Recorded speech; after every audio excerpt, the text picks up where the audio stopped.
Jaya Radha Madhava Kunja Bihari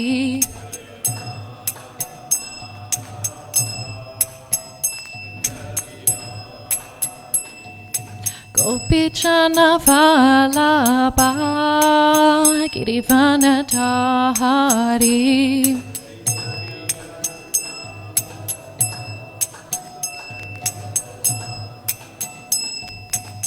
Yashoda Nandana Brajajana Ranjana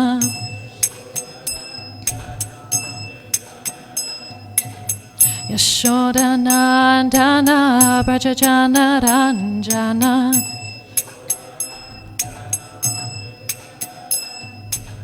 Jamuna Tira Vanachari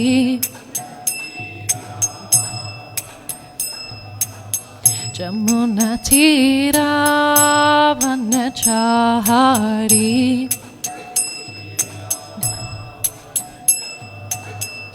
Hare Krishna, Krishna Krishna, Hare Hare, Hare Rama, Rama Rama, Hare Hare.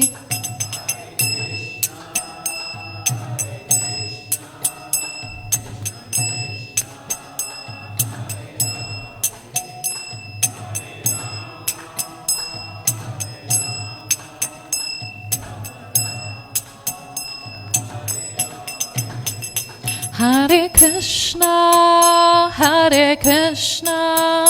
Krishna Krishna, Hare Hare, Hare Rama, Rama Rama, Hare Hare.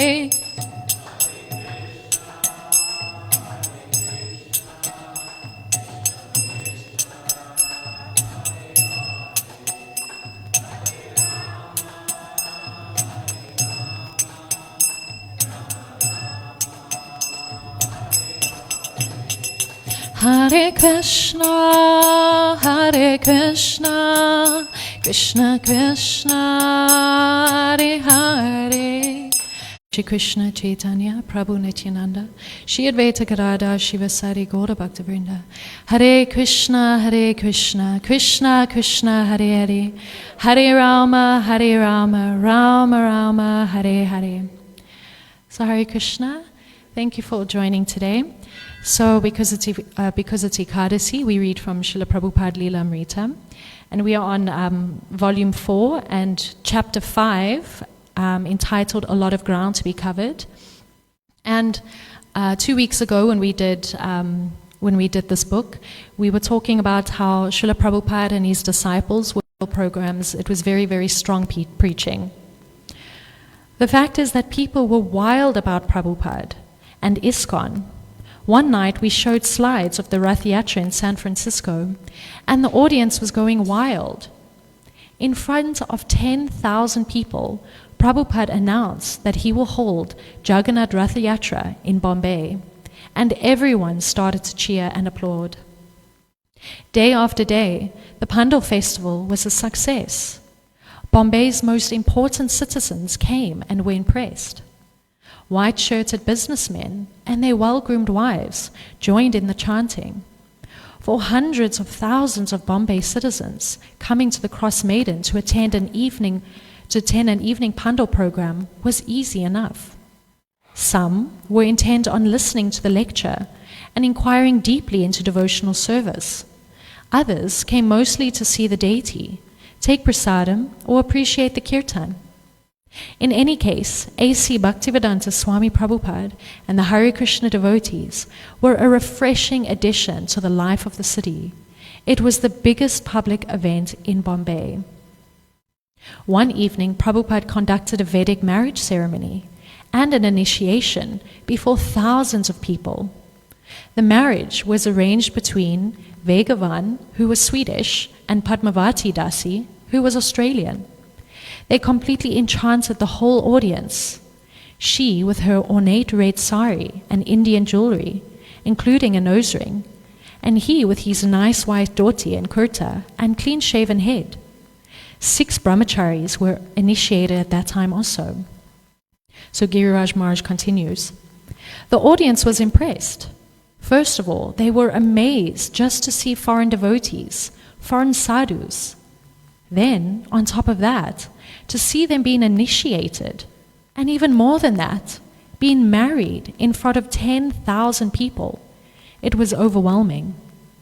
So during the ceremony, as Srila Prabhupada made the boy and girl husband and wife, he mentioned that she was from Australia and he was from Sweden.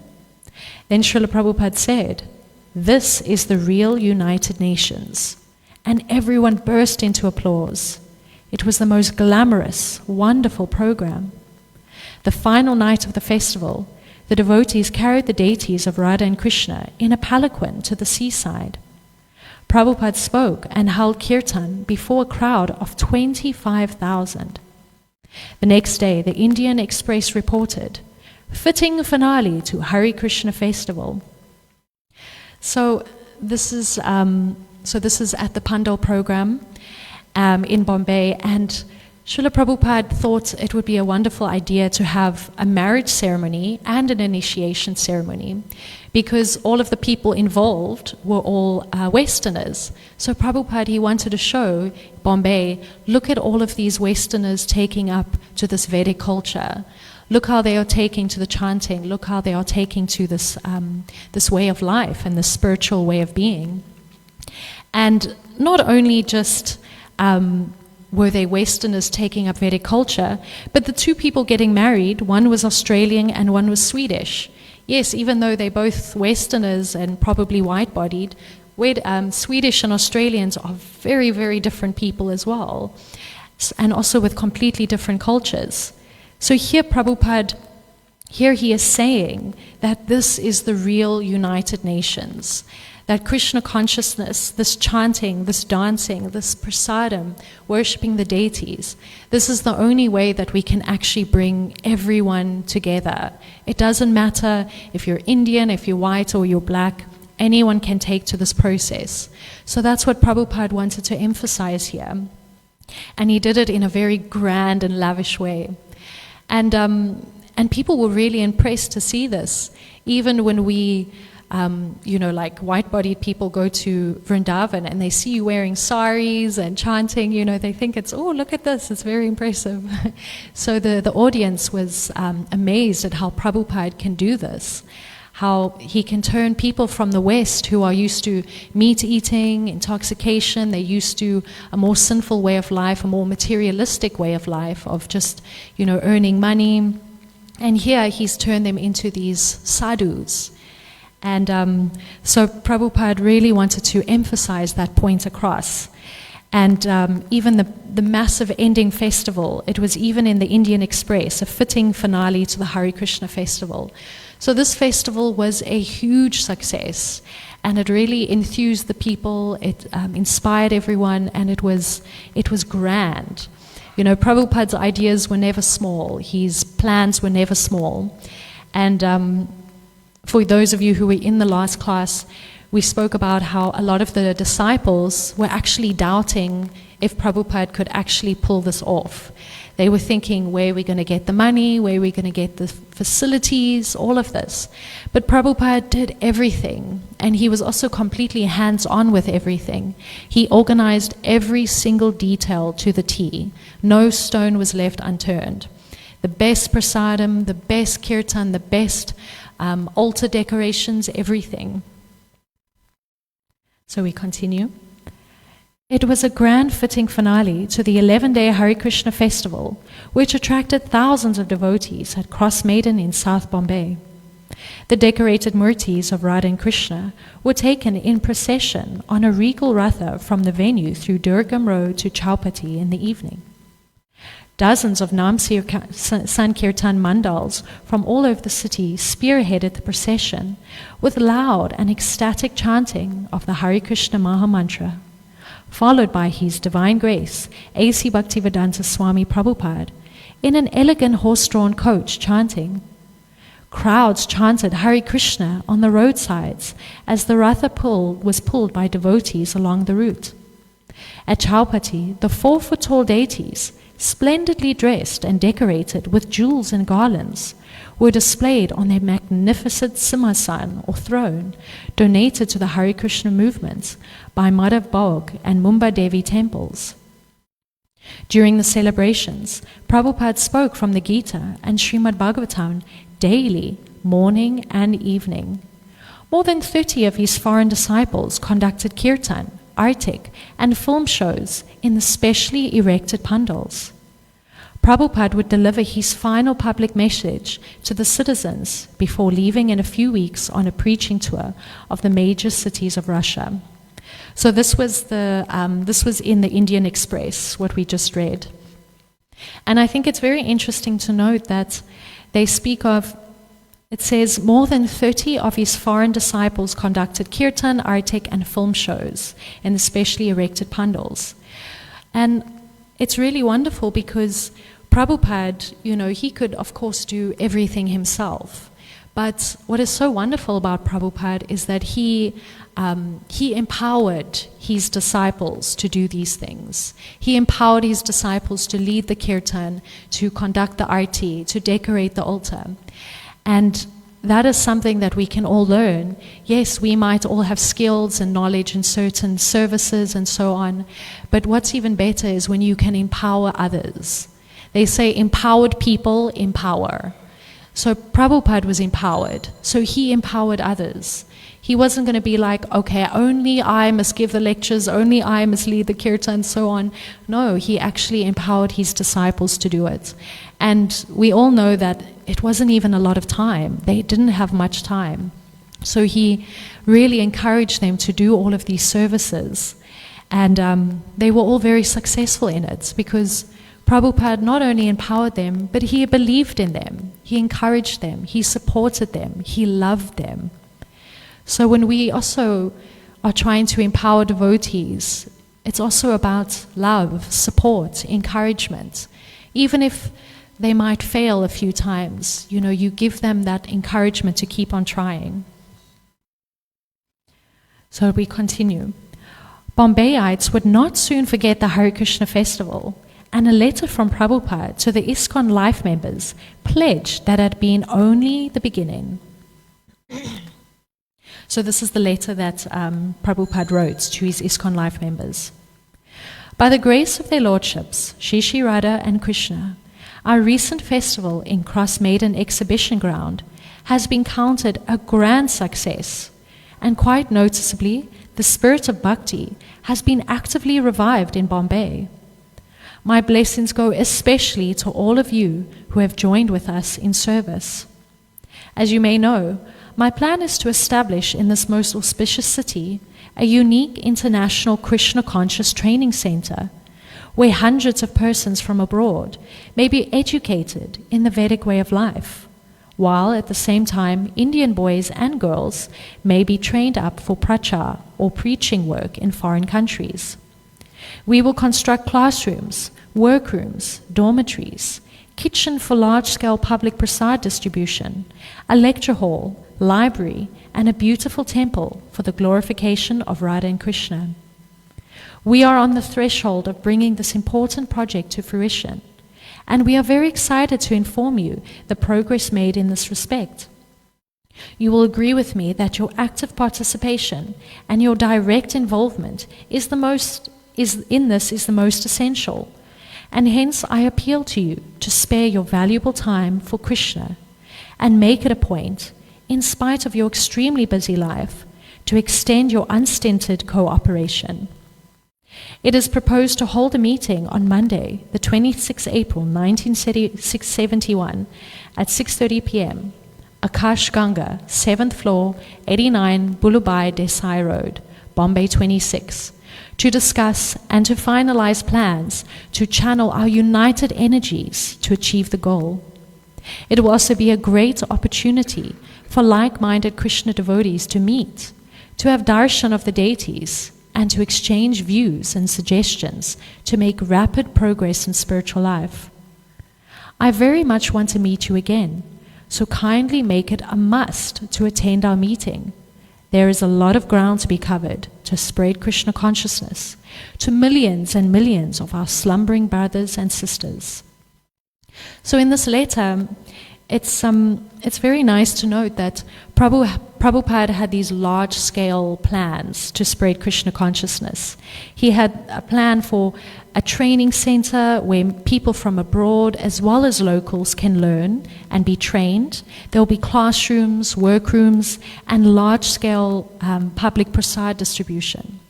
So by this we can see that Prabhupada was never discriminated against who can or cannot be involved in Krishna consciousness.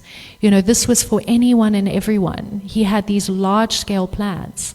And Prabhupada also knew that maybe not every single person is going to be very, very serious and take it up seriously. But still, just the fact that they become connected to Krishna consciousness in some small way is going to benefit them their whole life and their future lives. So Prabhupada had this grand scale idea of getting Krishna consciousness to the masses. So he wanted it to be massively distributed. And here in this letter to these ISKCON Life members, he's appealing to them for their active participation. And this is a very Shishi Radharanath ki, Shikiri Govardhan ki, Shikorahariya ki. Srila Prabhupada was in the mood of Narada Muni, the eternally wandering devotee. In the first canto of Srimad Bhagavatam, Srila Prabhupada had translated Narada Muni's words.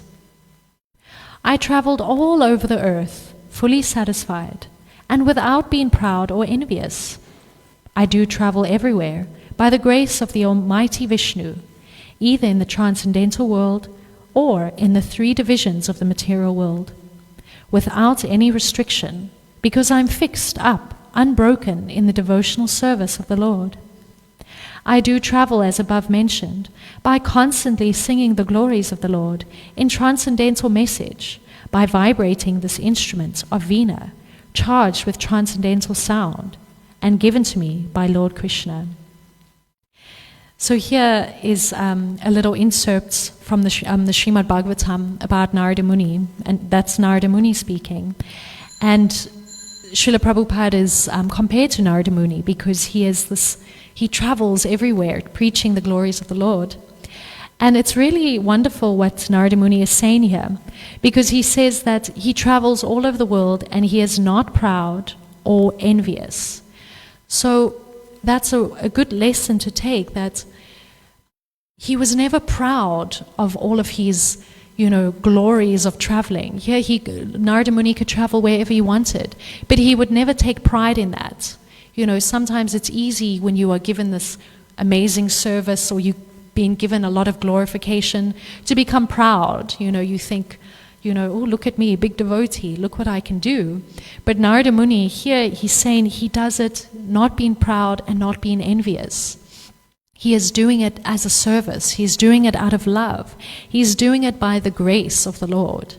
And that's real humility, is understanding that we are just doing everything by the grace of the Lord, not by our own skills, not by our own talents, but by the grace of the Lord.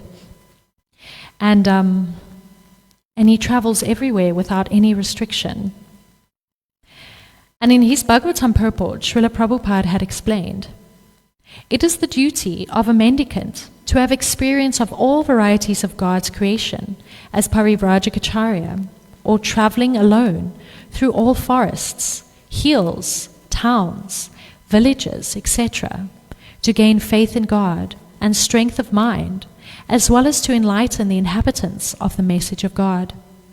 A sannyasi is duty-bound to take all these risks without any fear, and the most typical sannyasi of the present age is Lord Chaitanya, who traveled in the same manner through the central India jungles, enlightening even the tigers, bears, snakes, deers, elephants, and many other jungle animals. In the age of Kali, Prabhupada had explained, sannyas is especially difficult. If, however, one did take sannyas, One who may take the vow of renunciation of family life may not imitate the Parivrajagacharya like Narada or Lord Chaitanya, but may sit down at some holy place and devote the whole time and energy in hearing and repeatedly chanting the holy scriptures left by the great acharyas, like the 6 Goswamis of Vrindavan. But yet here we are being told that we shouldn't imitate the Parivrajagacharyas who go and travel, but yet Srila Prabhupada travels, all of our gurus travel, because it is necessary. You know, how can we spread Krishna consciousness if we are not going out there and being involved with the people, the local people, and sharing this Krishna conscious movement? They say, you know, of course Krishna is merciful, and you know, you should not share the holy name, or you should not share transcendental knowledge with those that are envious. But yet, the devotees of the Lord are even more merciful. They will go and risk that regardless. They will risk anything to go preach the glories of the Lord and spread Krishna consciousness. So here Prabhupada, he went and he traveled. And we all know that he was not exactly in the best of health. And I'm sure back then traveling was not as comfortable as it is now. So Prabhupada, he risked all of this to go and travel everywhere. Yet Prabhupada was traveling as a mendicant missionary, a Parivrajagacharya, having already attained the advanced stage, wherein the pure devotees reside in Vrindavan and chants Hare Krishna incessantly. He was now traveling for the good of the whole world. He, like Narada, was traveling to all parts of the world. As a news writer in India had appropriately titled him, he was a jet-age Parivrajagacharya. So, as Parivrajagacharya, one who goes and travels alone, but here they're adding the term a jet-age, because Prabhupada is flying on airplanes. And we see that was also Srila Bhaktisiddhanta. He would travel by car. You know, before, if you are one of these mendicants, you must travel by foot, you must walk everywhere, you know, you cannot wear modern day clothes, you cannot use modern day technology. But then Bhaktisiddhanta, he was the one who said, no, everything must be done in the service of the Lord. So we will use motor cars, we will even dress in modern day clothing just to attract people. Because we can see, you know, if we are going out in the public and preaching, but let's say, you know, you're so renounced and you're wearing tattered clothes and, you know, they might think, why am I listening to this crazy person? You know, okay, here's a loaf of bread, please go away now. You know, so you also have to look like you are part of society, because if you don't, they might think you're just some, you know, crazy hobo on the street. So we have to also look the part. And so people can also take us more seriously.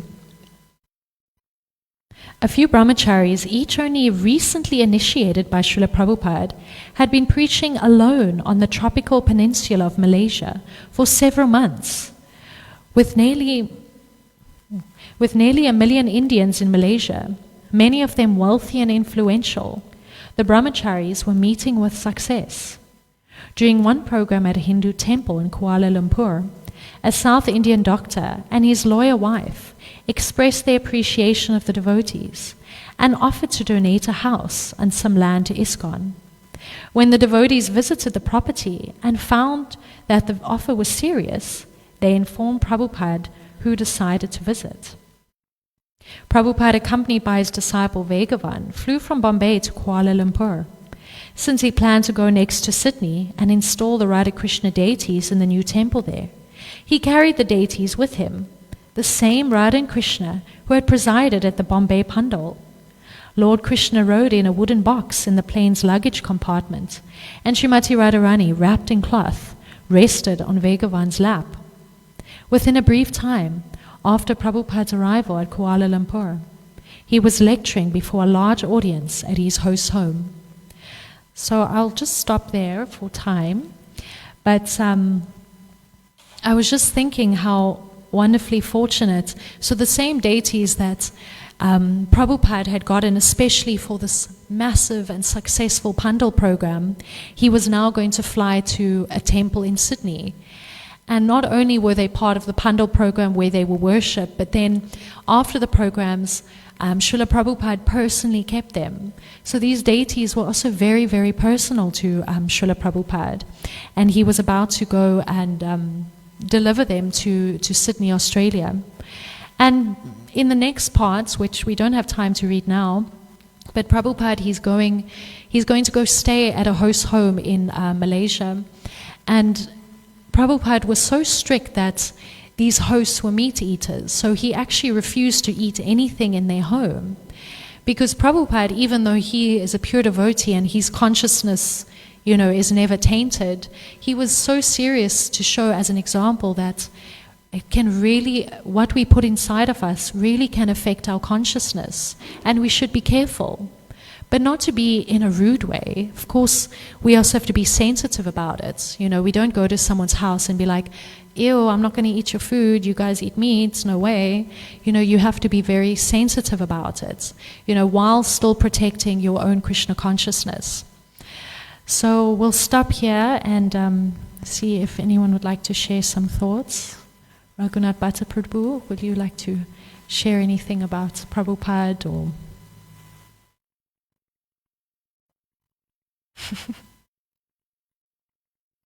Bilva Prabhu always running to find the mic.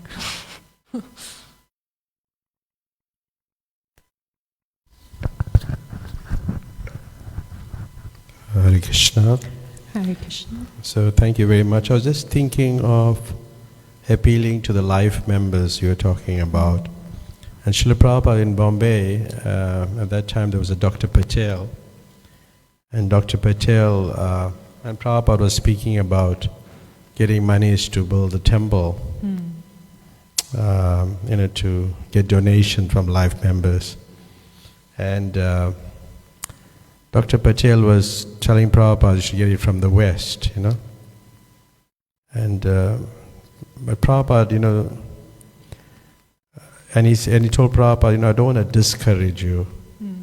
But Prabhupada said, you are discouraging me. Because I want to get it from the people in Bombay, actually engaging them. And he said in one day's time, in Bombay is so big that we can collect the money. So you are discouraging me. So he was sometimes appealing to life members. And some were supportive and some were not, at times. But he was always appealing to them. Yes. And in ways, with so much humility, at some point he said, I'll put my straw in my teeth and I'll put a straw in my teeth and I want you to chant Hare Krishna. So he is always appealing. The other one he was talking about, the bhajanandis, or the person, just like sits one place and take to the process, and he's concentrating on his own bhajan. Yes. Like the Goswamis, but the Goswamis is a little different. It's compared to like one person like to taste the sweet ball, but the other person like to distribute the sweet ball. So Prabhupada was like the person who was tasting it and distributing it. He was doing both. So yeah, I thought that comments were. Thank you, Hare Krishna. Thank you. That's it's true. Like, it really takes a lot of humility for someone to go and be able to ask for money, and not make it sound like, oh, it's just for me, I want the money. So it really takes a lot of humility and a lot of purity to be able to ask for money and people to be willing to give and not think, what is this person going to do with my money? So it's a good point, and you're also very good at getting people's money, and it's because people know that you're not doing it for yourself, you're doing it as a higher service. So people trust you and they're willing to do it. Sometimes I feel discouraged, like Prabhupada, because the people say, no, don't worry, Krishna will arrange it, but then why don't you be part of that arrangement? Yes. You'll always telling, Krishna, don't worry, you'll get the mercy of Krishna, but that's just from the lip, so I feel discouraged like that. Yeah. I also always think we can also always think on the terms of like, why do we want to take service from, why do we want Krishna to serve us? You know, we should serve Krishna. So yes, Krishna will arrange everything, but how about we try to do something instead of making Krishna serve us and our, desires? Yeah, we have different experiences about like collecting money, because we want it for Krishna and we must always take it back and give it to Krishna. And if you have that in your mind, in your consciousness, then people can also pick that up, that you're not taking it for yourself. Because even materialistic people, they know that this person is not taking the money for himself. He's like giving it to Krishna. And like I had that desire to, I'm just thinking, how am I going to get some money? And we wanted to put the roof up, and when we were building the temple in Richards Bay. And I'm thinking of this person, but I couldn't go and see the person. Because there were some problems I had. I couldn't see the person. And then I opened my phone, and there I saw the person deposited 100,000 rand. Wow. So it's like, These kind of things don't happen to everyone, except Raghunath Bhatta Prabhu. Thank you, Hare Krishna. Hare Krishna, thank you. Anyone else like to share anything? Hare Krishna. Hare Krishna. Just a note, after some 56 years after the Mumbai bundle program, it's still live and going very, very strong. The 10,000 people that attended the bundle program are now permanent Namata members. Wow. And the yatra is so strong that we're reaching out to rural people that hunt for a living. They're being sanitized sort of, to be devotees, and various other propagation of Chaitanya's mission. Wow. Hare Krishna. Thank you, that's amazing. It can just show you what one huge, amazing program can do, the influence it can have. Wow, thank you. Okay, thank you everyone. Srila Prabhupada ki, Vanskoti Vaishnava Vrinda ki.